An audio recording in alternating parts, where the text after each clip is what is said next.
Texas Indigenous communities for so many generations have been disconnected from each other, from our language, and from our relationship to the earth and our relationship to very important relatives like the buffalo.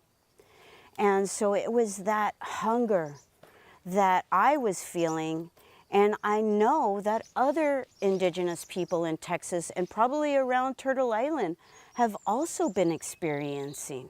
Here in Texas, we are the Lipan Apache, Cohuitecano, Carizo Come Crudo, Carancoa, Payaya, Caddo, Wichita, Tonkawa, Comanche, and so many more, the Humano Apache. There are so many tribes here. And so I myself have come into my indigeneity as a young woman, blessed to been able to be on the red road for 30 years and realize that we are very powerful as women. We, especially once we acknowledge the life giver that we are as women, the life-giving ways that we carry within us, we tend to work differently in collaboration. We tend to work differently in planning even. I am deeply rooted in studying, in research, in dreaming, in planning, and putting into action. It's what nowadays is called STEM. But for Indigenous people, it's our way of thinking. How did the Aztecs build the pyramids?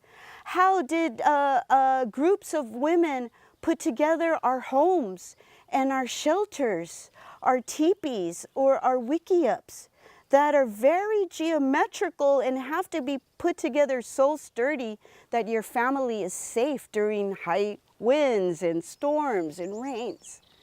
So we have this innate sense as women, as mothers, as life givers, as sisters, that I so badly wanted to reconnect with my own blood sisters, Isabel and Mary Helen, my two older sisters, and then bringing together other sisters, extended relatives of sisters. So I dreamt and I prayed. I started by praying. I started Texas Tribal Buffalo Project by praying. I put offerings down in a sacred way, and I asked for guidance. And I put a buffalo lung as the offering. And I prayed to breathe life back into our Texas Indigenous communities. I prayed that we would be able to once again be the strong people that our ancestors were, that we all have within us. Many people hear of the Lipan Apache being some of the best horse people once the horse arrived to our nations. And we are also the most southern buffalo nation. So with that, I simultaneously applied for my USDA beginning farmer and rancher loan when I was still living in Porcupine, South Dakota on the Pine Ridge Reservation. And I simultaneously applied for my nonprofit with Texas Secretary of State and had our board of directors and our business plan set in motion. I sat down at my computer and it was like I was overcome by spirit and energy. And I completely wrote an entire business plan and the mission and goals in one day of sitting. And I was then took that plan and put it into action. As soon as I was accepted by the USDA, it's like a clock starts ticking and you get 90 days to find a property and put in an offer.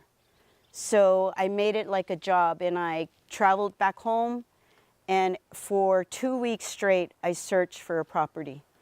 This is the first property I came to in Waelder, Texas, and it was the last property that we decided as a family to embark our Buffalo family reconnection plan.